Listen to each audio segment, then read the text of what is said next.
जी दोस्तों, तस्वीर में नज़र आने वाली इस औरत का ताल्लुक क्रिश्चियन कम्युनिटी से है और पाकिस्तान के शहर लाहौर और मीर टाउन के अंदर ये वाक़या पेश आया कि ये औरत एक यूनिवर्सिटी के अंदर मुलाजमा थी और इस औरत को बार बार कहा गया कि तुम इस्लाम कबूल कर लो, हदायत पे आ जाओ, दीन हक पे आ जाओ। और इस औरत के इनकार करने की वजह से इस औरत का गला काट दिया गया दोस्तों। और फिर सिर्फ गला ही नहीं बल्कि जब इस औरत का गला काटा गया तो फिर इसके जिस्म के ऊपर तेजाब फेंक दिया गया। और इस औरत का क्या कसूर था? सिर्फ ये कि ये पाकिस्तान के अंदर रहने वाली एक मसीही कम्युनिटी से ताल्लुक़ रखने वाली औरत थी और इसका कसूर यही था कि वो इस्लामी जमहूरिया पाकिस्तान के अंदर एज ए मिनॉरिटी रह रही थी। और दोस्तों, अगर आप भी पाकिस्तान के अंदर रहते हैं और आपका ताल्लुक भी मिनॉरिटी से है, चाहे आप हिंदू हैं, क्रिश्चियन हैं, सिख हैं या किसी और पाकिस्तान की मिनॉरिटी से आपका ताल्लुक है, आपको भी कहीं ना कहीं और कभी ना कभी ये चीज़ें फेस की होंगी। दोस्तों, अगर आपका ताल्लुक मिनॉरिटी से है और आप मुस्लिम नहीं, तो चाहे आपका ताल्लुक किसी भी मिनॉरिटी से हो, आप जब भी अपने स्कूल में जाते हैं तो आपको इस्लाम की दावत दी जाती है।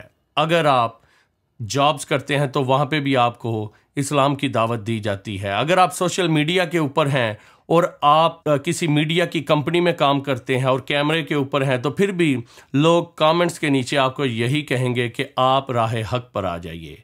और दोस्तों, अगर कोई दूसरा शख्स किसी मुस्लिम को ये बात कहेगा या क्रिटिसाइज़ करेगा तो उसके ऊपर ब्लास्फेमी लगा दी जाती है और उसे कत्ल कर दिया जाता है। और अगर हमारे कुछ लोग जो तबलीगी दिमाग रखते हैं वो बार बार आपको कन्वर्ट करने का कहते हैं और इस औरत की तरह जब आप ना करते हैं तो ये लोग गुस्से में आकर आपको कत्ल भी कर सकते हैं, जिस तरह इस मासूम औरत को कत्ल कर दिया गया। मैं ये नहीं कहता कि पाकिस्तान के अंदर जितने भी मुस्लिम लोग हैं वो बुरे हैं, बल्कि बेशुमार लोग अच्छे भी हैं।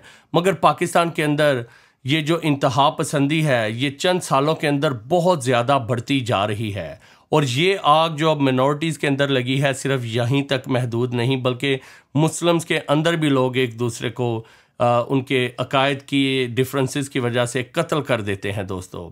और हमारे पाकिस्तान के अंदर ख़ासकर हमारी मिनॉरिटीज़ के लीडर साहबान जो हैं, चाहे वो मजहबी लीडर हों या सियासी लीडर हों या हमारे घर वाले हों, हमें यही बताते हैं कि आप चुप कर जाइए, डर जाइए, अपने हक़ के लिए भी बोलने नहीं देते।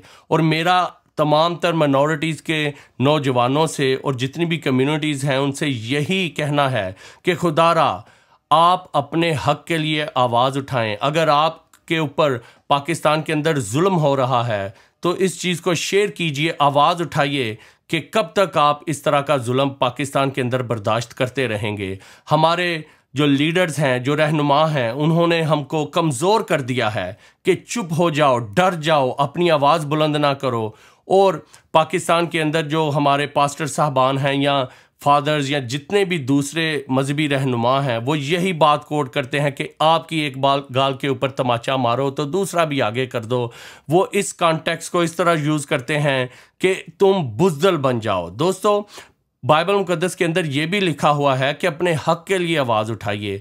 बाइबल मुकद्दस के अंदर हमें बेशुमार ऐसे वाक़यात मिलते हैं जब किसी का हक़ मारा जाता है तो खुदावंद क्या कहता है कि अपने हक़ के लिए खड़े हों। और जितनी भी माइनॉरिटीज़ के लोग हैं, मेरा उनसे यही कहना है कि आज इस औरत के साथ जो ज़्यादती हुई है, अगर वो आपकी बहन नहीं तो हो सकता है कि कल यही वाक़यात आपकी माँ, बहन, बेटी या बेटे के साथ भी हो सकते हैं।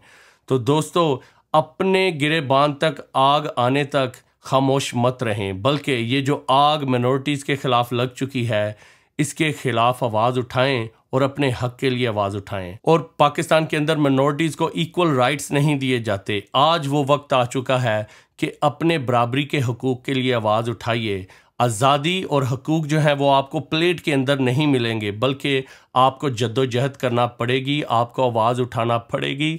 और अगर आपको अपना खून भी बहाना पड़ेगा तो तब जाकर आपको ये आज़ादी और बराबरी के हकूक़ मिलेंगे। अगर आप अमेरिका के अंदर देखें कि स्याह फाम लोग जो थे उन्होंने एक जद्दोजहद की, आवाज़ उठाई, कुर्बानियाँ दी, तब जाके उन्हें आज अमेरिका के अंदर भी बराबरी के हकूक़ हासिल हैं। तो मेरा ये तमाम तर मिनॉरिटी से ताल्लुक़ रखने वाले लोगों से यही कहना है कि अपने हक़ के लिए आवाज़ उठाएं। अगर आज आपने अपने हक़ के लिए आवाज़ ना उठाई तो आपकी आने वाली नस्लें भी ग़ुलाम बनकर रह जाएंगी और आपकी माँओं, बहनों और बेटियों के साथ भी यही सलूक किया जाएगा जो कि आज इस औरत के साथ किया है। खुदारा इस चीज़ का इंतज़ार मत करें कि मेरी फैमिली आराम से है, मुझे कोई प्रॉब्लम नहीं है तो मैं क्यों आवाज़ उठाऊं। अगर इस औरत के साथ, मिनॉरिटीज़ की औरत के साथ ये वाक़या पेश आया है तो कल आपकी माँ, बहन, बेटी, भाई या आपके बेटे के साथ भी ऐसा हो सकता है।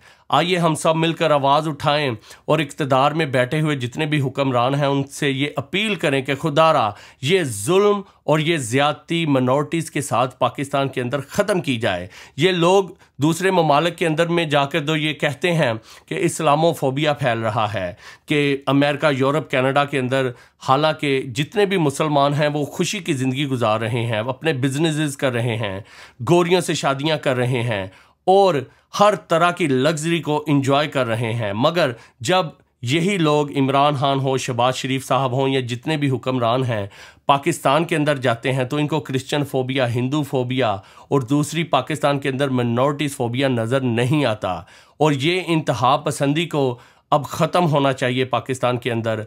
अगर पाकिस्तान के अंदर ये इंतहा पसंदी ख़त्म ना की गई तो पाकिस्तान बहुत जल्द अफ़गानिस्तान जैसा बन जाएगा और हमारी इकॉनमी तो वैसे ही डूब चुकी है और फिर पाकिस्तान जो है वो और ज़्यादा नीचे चला जाएगा। अगर हमें पाकिस्तान को मजबूत करना है, पाकिस्तान को आगे लेकर जाना है तो खुदारा ये मिनॉरिटीज़ का, क्रिश्चियन का, मुस्लिम का फ़र्क ख़त्म करके इंसानियत का दर्स दिया जाए और पाकिस्तानियत का दर्स दिया जाए, ताकि सबसे पहले हम लोग हिंदू, क्रिश्चियन, सिख या मुसलमान ना हो बल्कि सबसे पहले पाकिस्तानी और इंसान हो। और पाकिस्तान को जब तक सेकुलर कंट्री नहीं बनाया जाएगा पाकिस्तान कभी भी तरक्की नहीं कर सकता। दोस्तों, आपका इसके बारे में क्या ख्याल है अपने कमेंट्स में ज़रूर बताइएगा। और अगर आपको मेरी ये वीडियो अच्छी लगी इसे लाइक कीजिए, शेयर कीजिए और मेरे इस चैनल को सब्सक्राइब करना ना भूलिएगा। मिलते हैं नेक्स्ट टाइम।